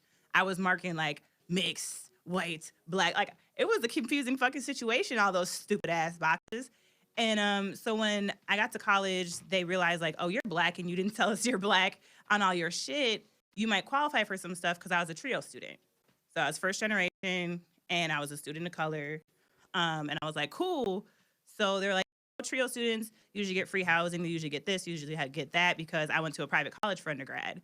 So I was like, yeah, so you should qualify for the Pell Grant. That will cover everything. You'll be straight. And I was like, well, that wasn't on my financial aid package. You know, I had a huge scholarship actually. So I had like a $20,000 scholarship to go to this school. So I was like, okay. They're like, yeah, the Pell Grant will easily cover that. I was Wrong. like, cool. Wrong, because I financially didn't qualify for the Pell Grant. Exactly. My parents limit. Made too much money. So like I literally as a trio student only qualified for what they called the Trio Summer Bridge program, which was I got like it was 8 weeks before during the summer, 2 free classes going to my freshman year. And then I got like the little, you know, like the trio coach and like the free seminars they give. We didn't receive shit. So I'm in here like, okay, I'm going to the little events with all my other trio friends and shit and going through the summer program. And I realized though very quickly that they all had life easier than me, period, because they didn't have the financial burden. I realized after first semester, I got a letter like, if you don't pay 8 G's in full right now, you cannot register for second semester. And I was like, the fuck? I was a first generation college student. My parents didn't know what the fuck was going on. Yeah. And I'm looking at the bill like, yeah. So my college dream might be over right here. This evening. Exactly. Yeah. And then it's in a way, it's very much a slavery type system where you're indebting these students to these impossible bills for, you know, degrees that are actually being phased out. Man. In a lot of ways. So I obviously graduated on time with minimal debt for undergrad because I worked my fucking ass off. Right. And my family came through minimally. Again, my parents didn't pay for undergrad, so I worked my ass off. But it became very clear quickly, like some of these systems are for me, some of them are against me, and they're definitely not made to to educate you. Like a lot of my friends who had the Pell Grants didn't understand how much the college was costing them, and therefore didn't really take advantage of some of the systems available to them. Whereas me, I realized like, oh shit, because I didn't have it, I had to figure out a way to make it happen. So tying this back together. Tie it back together. Waiting to Exhale came out in 95. Oh, 95. Introduced a whole nother concept of self-reliance. Yes. My sisterhood is Yes. enough. Oh, yes. Yes. I think what we about to be introduced to is where's your man at and where's your relationship. Ooh, that's why we gotta heal it. Because we gonna need each other more than ever. We better get over this bullshit. Yeah, because two people married get 24 off. We better get over this bullshit. That is not what it used to be, because dual income, no kids, dinks, we used to be one of the highest tax brackets. So that's a whole different situation. They trying to squeeze people back together. So encourage you not to have children. You better because you gotta understand, we had a lot of children. The way it was set up was when we had farms and people needed a lot of children. Exactly. Now everybody's birthing children, telling them they could be Barack Obama, and then in a sense dropping them into the system, and it ain't enough dream out there. So you got a bunch of I could be president driving Uber. Wow. And where do you go with that? It's like, in reality, where you go is that people start acting crazy, being crazy. We talk about nonviolent offenses. Maybe they trying to create an environment where we don't have nonviolent offenses. We just got violent offenses. Right. Yeah, of course. So now you got to ask this question. And men are wrong a lot of times in their perception of women, as women are wrong a lot of times in their perception of men. Yes. But money fucks relationship up if you ain't got it. We can, you understand what I'm saying? We can understand that, right? Money is one of the number one reasons for why relationships don't work. And if you got a woman that has turned into a bitch over financial reasons, imagine what's going to happen when this tax plan passes. Man. And that's the thing with relationships, you have to be on the same, you have to have the same viewpoint about money when you are in a relationship like that. Because if you are, you have one person who their entire viewpoint on who they are is based off of money. And you have someone whose viewpoint on base of who they are is based off of something different. When those hard times come, and they're coming, then that relationship will break because you can't make me feel the way I did when we had. Oh, wow. And I mean, that's what's going to happen. And this is different than Reaganomics for everybody because, we've talked about it, but we have extreme wealth inequality like we've never seen before. There's no middle. So this is going to be squeezed up. Hey, Tone. 7 Images TV just said, that nigga Tone is a dream killer. Yeah. What's his name again? 7 Images TV. Oh, there was a whole bunch of shit in there. He got TV at the end. That means that he think he a producer. Well, I will say this, though. Oh, shit. That was I will harsh. say this, though. Like I said before, the material of your dream is built from the fabric of reality. And it ain't a dream kill. Then it's not a dream kill. You can build something. Right. But see, part of it, they don't know they're black. But if the fabric of your dream is built from a fantasy, like you gave a perfect example. Nigga, I'm driving an Uber, but I think I'm going to be the president. First off, the fact that you're driving an Uber lets us know where you are economically. Right. No, Zoe, this is my business. It's pass-through taxation. I'm going to benefit from this and buy a Bitcoin. First off, nigga, I'm going to drive 24 hours a day for 4 weeks straight, my nigga. Yeah. And I'm going to get that giant Uber check of 20 grand. And that's going to get me my first 2 Bitcoins, which are going at 11 right now. But you owe $18,000 in child support. It's a mess out here. I think really people's perception of finance in general is like fucked up. So like I met an Uber driver and he was like, yeah, I make like 4 G's a month driving Uber. And I'm like, okay, that's not terrible.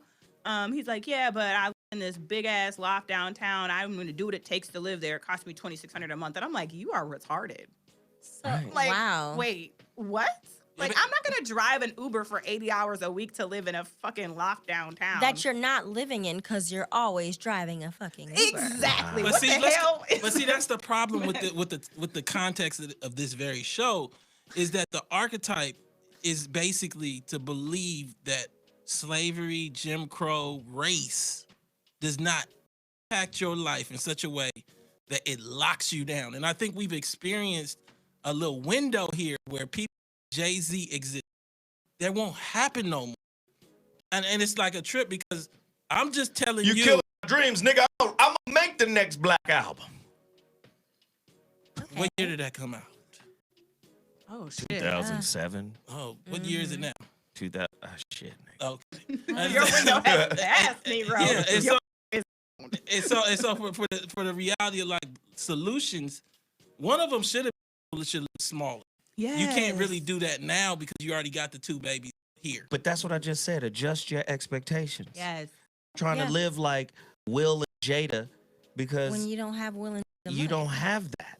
Yeah. And they don't have it. How do they know that the TV is so clear? Oh, yeah.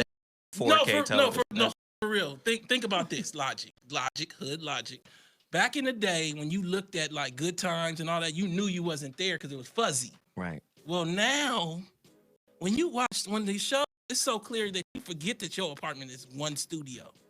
You think you in that mansion. Studio, hey, about that studio life.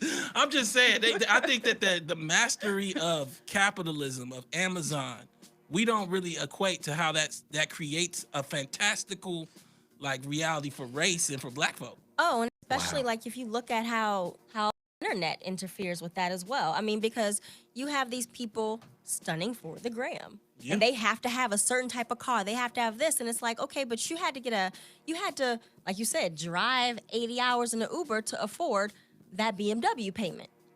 Afford is a bad word for that. Well, So listen, really to quickly. Be in debt for that. To be in debt for it, exactly. So really quickly, we have hit you upside the dome piece hard enough for you to deserve a break.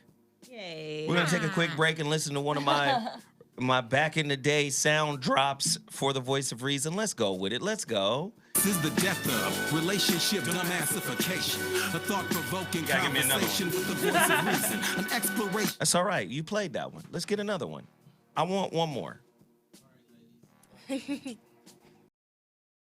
right then, Tone Talks. Give me another one, man. He gonna play the same one in the middle. Give them another, man. Come on. Engineer, give them the break they did. There we go.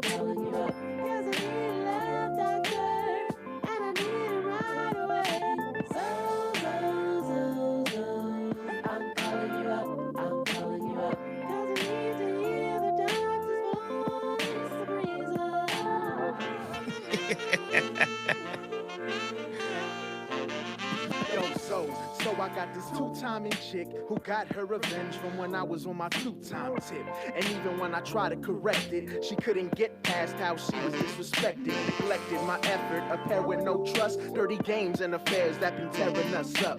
If things ain't picture perfect, is it really worth it? I have an idea, but I need to know for certain.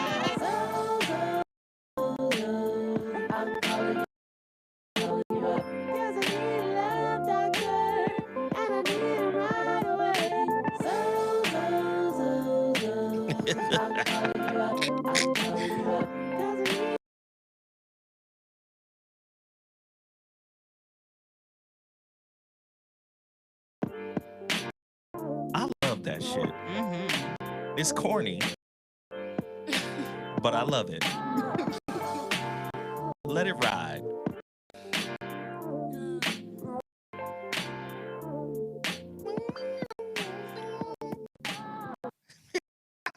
I love it. I mean, you might not, but I love it. I think it's amazing. Somebody says, Zoe, turn them damn lights on. Hey, man, you see enough of them. You in the dig? You see enough of the girls. We don't want to put them too much on blast. That's just your way of saying you didn't have time to put up the lights. Huh?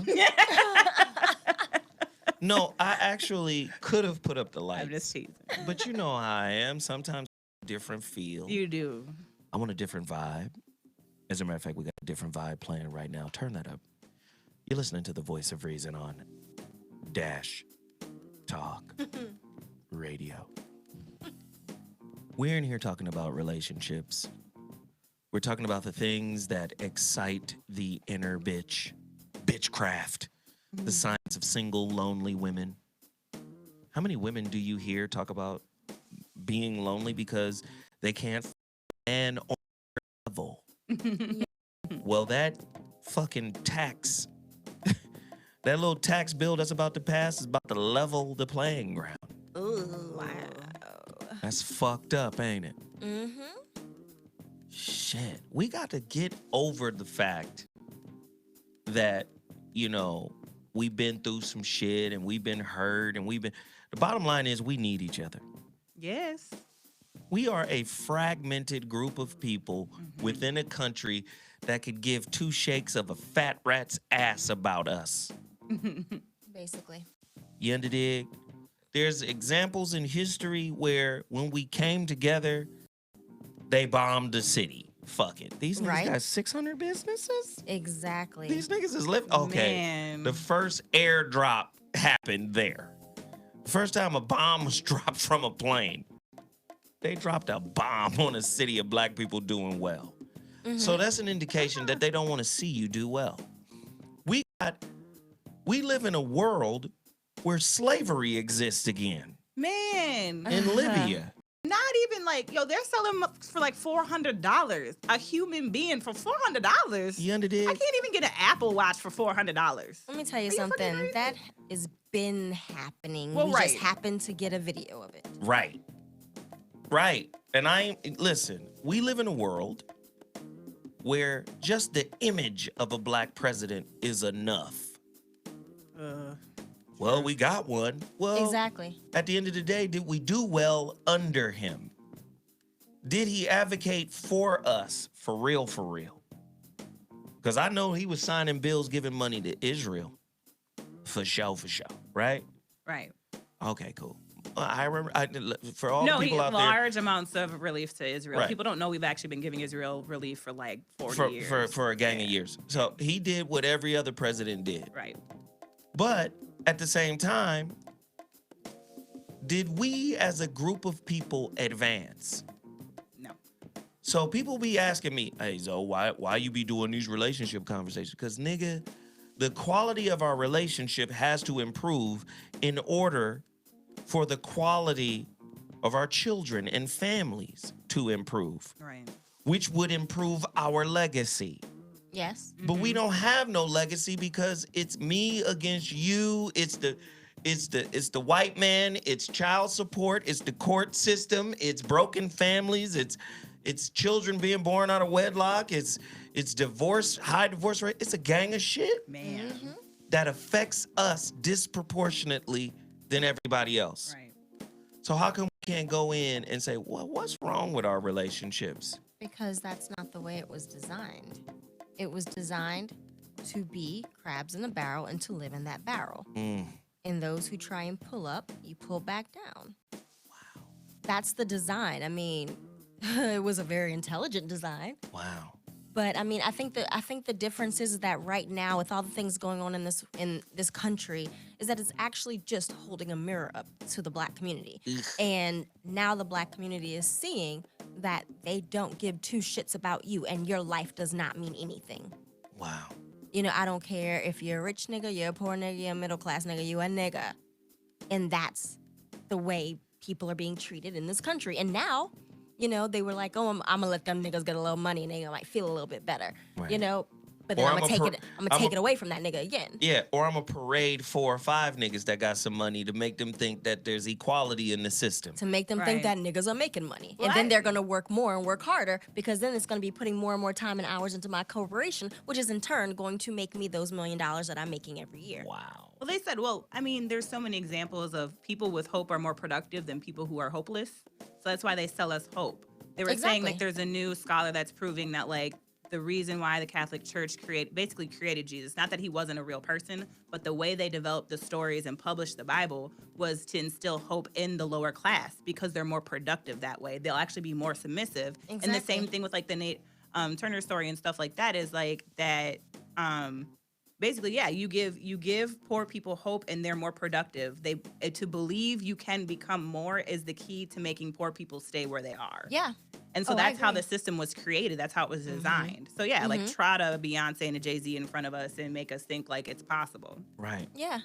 So again, tonight's topic, BitchCraft, the science of single lonely women. I would say money is one of the #1 reasons women become because there are a lot of powerful women out there who feel like they deserve their equal in this social construct. But this is the thing, though. This is what I have discovered from women who are like that.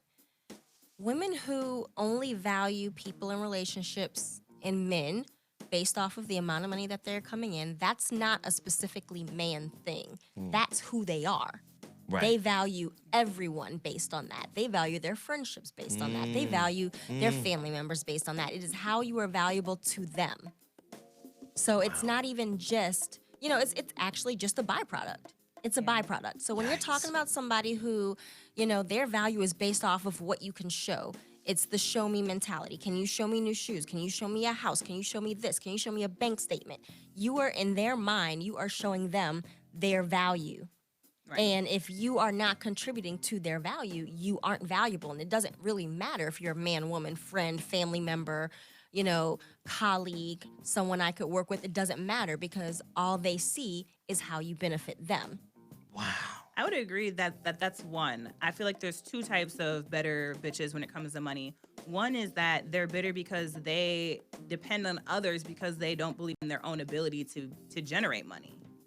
right? There's a lot of women out here who want a man who has more than them because they deep-seatedly know they don't have the ability to make the money that they want, right? So they want a man who makes six figures because they don't believe they can actually make the six figures themselves. And then on the flip side, there's the woman who believes you should have equal because she already has it for herself. So there's like two kinds of a bitter financial bitches out here. Gosh. You know what I'm saying? Well, I mean, and then there's the women who feel like because they, you know, whether they have or not, they just feel like that is what they deserve. Right. You know, so you have those people who have that mentality. And like I said, when you have those type of mentalities, it is spread equally. You know, the same thing with women who don't feel like that's all that matters. You know, they don't enter into any relationship where it's strictly based off of financial gain and in that particular way. They're more looking at the quality of the relationships, but that's going to be the quality of their friendships, the quality of their colleagues, the quality of the people that they speak to, the quality of the books that they read, because that feeds their mentality. The quality of the men around them are going to reflect that mentality. That's why the pussy be angry. Man.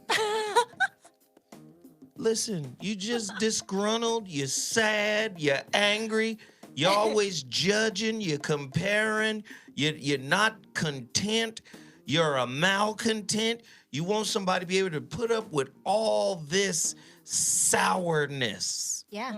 And that pussy be sour. And guess what? With the internet, every little thing you have is being shown now. Oof. You know, you get new shoes. You know, so-and-so got new shoes. Their husband bought them. Now you see it. Gosh. There was a time when people did not feel the need to show everything that they had. But now it's like, you know, I've had people ask me straight up, so what'd your husband get you for your birthday? You didn't put anything online. Because it's not your goddamn business what I did for my birthday. How about it? You know, but I've had people tell me those specific things. You know, oh, so what is this? Or did he get you? You don't need to know that. That's between me and him. Whatever happens between me and my husband is between me and him.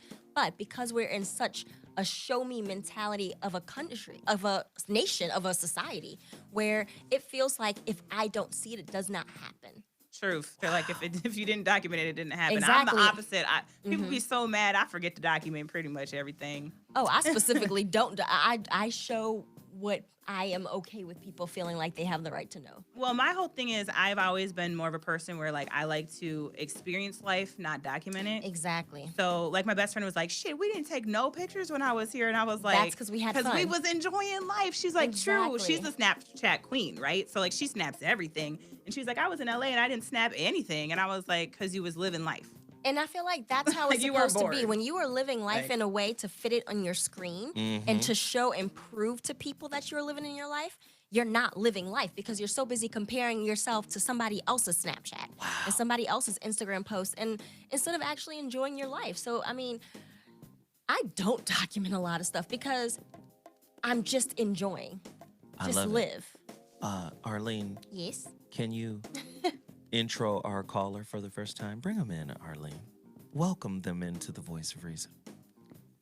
Are they there? Yes. Hello, caller. Welcome to the Voice of Reason. Speak on it. Oh. Hello. Hello, can you hear me? We can hear you, caller. Oh, hey, hi, Zoe. Hi. I just caught the tail end of this show, but I was kind of wondering about the whole relationship dismount as far as, does it talk about, you know, individuals that have a hard time finding that significant other because of, I guess they don't really know how to speak to the other side. They have a communication problem. I remember listening to Corey talk about how, you know, the other generation, or how do I put this? Sorry, I don't even understand what to say. How the white race has basically, you know, a value system on how they treat men, how to talk to men and how men talk to women and how we can socialize and talk to each other. And then I also remember you also had a show where you talked about, can women be sexist as far as men being human doings? What is it about black men and us doing what we need to do in order to speak to women? How do we speak to women? How is it? How do we break this communication barrier? I don't even know how to start. That's great, man. Thank you for the question, and I'll deal with it off the air. Thank you. Thank you, bro. Let me just say this. let me try to summarize all of that. Here's the reality. If I judge you by society's standards, right? I don't really know you. Right. Krishnamurti said something that was amazing. And I'm paraphrasing here, but he said something about morals in society, right? Meh. And the morals of societies or of society doesn't equate to morals at all, Right. right? Yeah, And I I can thought see that that was very profound, what he said about that. And, you know, just because you're in alignment with the morals of society doesn't necessarily mean you're in alignment with morality itself. Right. Oh yeah. Being a good person, a quality person, a meaningful person has nothing to do with being in alignment with the rules or the definition of what society says is a good person. Oh, definitely. Right. Definitely. For a Because long if time, you're it was morally if you are- okay to have slaves. Yes, and if you are a good person because of situations Right. and opportunities, you are not a good person. Right. You're not. Right. We got people we have a person who is the president of the United States Are we sure that's a person? that showed every deplorable act you possibly could towards women, towards Mexicans, towards black people, and still became the president. Or Native Americans. Native just American- recently. whoever. Oh, it's What to the human, fuck? to anything. He's So- barely a person himself. But he's That going to was go a down mess. in history as the 45th president of the United States of America. Exactly, regardless. So now tie that back into black men and women in our interactions. Because we don't write our own social narrative, because we're not the authors of the American dream that we're all chasing. See, even the thug, even the gangster wants the same thing that the guy who is what do they call those guys? The hedge fund managers. Yeah. The thug wants the same life that the hedge fund manager has. Yes. Private school for the kids, a fly ass crib way away from wherever. He wants to be a part of the motherfucking country club. He wants all of the shit that the hedge fund manager has. He just doesn't want to work the same way that the hedge fund manager works to get it. Right. He wants to hustle to get it. He may not have the education, right? Right. He may Or the not opportunity. or the opportunity to do so. So he's forced to hustle. He's forced to go the shortcut route. But at the end of the day, he wants exactly the same thing, the benefits that those guys have. All I'm saying is until you can control your own fucking narrative, you are subject to the evils of the society in which you live in. Oh yeah. Period. Oh yeah. So our woman becomes a bitch because we're not living up to the white man's definition of what a successful man is. Right. Mm-hmm. Oh, that's fucked up. I know. Yeah. I know. She ain't even gonna listen to you unless you show and prove that you can maneuver in this society and be somebody while doing it. Man. The shit that's fucked up is you got a lot of sisters, no disrespect. You got a lot of sisters that'll look the other way if their man is doing dirt. Oh, of course. And she will live the life and enjoy and rock and do yeah. whatever, but he gonna do the time Oh yeah. when he get caught. Oh yeah. And He she's gonna gonna do the play. time. She's gonna play. And she gonna play dumb and act like ignorant. she didn't know nothing about it. I know a few of those. I don't So- want to know shit. I know a few of those. I know. Again, man, sisters, you gotta heal that pussy. The only way to heal that pussy is to heal them, is to challenge those limiting beliefs. Uh-huh. Right? You understand? You got to go in, grab them beliefs by the neck. You got to sit them down and say, listen, no. You don't get to exist in me no more. A hurt mama raised me. You underdig? So I got to undo what the hurt mama did. Yeah. Same for the men. Yo, little bitch ass running around. Yo, hurt mama raised you hurt. Right. So That you're going to part. have Yeah. relationships that are designed to heal the hurt that your mama taught you how to maneuver through society with. So you're going to magnetize bitches that are going to challenge the hurt in you. Ooh. Wow. That's Yeah. just what it is. There's a value to bitches. Oh yeah. Both male and female. You got a bitch ass nigga because there was some bitch assness in you that needed to be dealt with. Look at this. Oh, yes. You can just come over and show them yourself real quick. Hi. Hello. You missed her for real, though. Yes. Okay, we see you, Mimi. Yeah. Hey. Right. I'm like, I see you over there.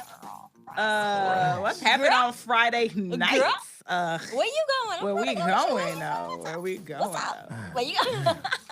I'm all sorts of distracted. So, what the hell was the show about? I know. I'm like, wait, what happened? So really quickly, let me tell y'all what happened to our girl Mimi. She got into a car accident right down the street. Somebody hit her. Oh, Not the baby. Yeah, they rear-ended me. And then she cried and said she was homeless. I'm like, girl, but do you got insurance? That's what I want to know. I got full coverage. What do you got? She said, I got liability. I said, well, you liable because you rear-ended me. Exactly. Right. And my Go bumper ahead. was all in the street. It was On the horrible. baby, not on the baby. Yeah, on my baby. So I'm sad. I'm so sorry. I would have come over there and talked to her because I don't play that. Oh, I don't play the way she's Yeah. gonna pay. Because Oh, my she neck better and my pay. back. Take those earrings out. Oh, yeah, she gonna do. Girl, My look, neck I'm not and wearing my any. back. If y'all don't know though, if y'all not knowing, Mimi bad as shit. Right. I'm about to have a Harvey Weinstein moment. You know what? Oh, Jesus. As long as you ain't got the Matt Lauer rapey button on the door. I'm just gonna say, Oh, if Jesus, Mimi get fast. ever let me have some, you gonna take it. Ooh. let me just say the truth. If she ever give me some, I'm not pulling out. Oh my God. Supposed to have a Zoe Lion number. Hold Look, that's gonna be an awkward show. We come on. back. We got a after that lion, we got a panther. This gonna be a cool. we gonna be sitting there like, I don't know what just happened, but did you record it? No, he gonna have a little Wayne on a Nicki Minaj moment, like, if you ever gonna let me do it, make sure you tell me in advance so I can clear my schedule for you. Right? On All some I'm crazy saying shit. is, can you make sure the cameras are in it? Wait. Ooh. Yes. Oh, what? Somebody I'm gonna be like, said, make sure the camera. I'm be like, what happened? Right, go live on YouTube, please. What happened? We have a pay-per-view. Shit. All right, ladies and gentlemen, we got to go. Shit. All right. Okay. They done turned this into fucking Zoe After Dark. All right, ladies. It is after dark. It works. I will behave. All right. I'm sorry. All right. Great show tonight. We appreciate everybody for tuning in. You know we'll be back Monday. And my boy is about to come on in 3 minutes. Don't leave. Go right over to Tone Talks. He's going to come on right after me. Thank you so much for tuning in. We'll see you guys Monday. Deuces. Bye. Deuces. Have a good weekend.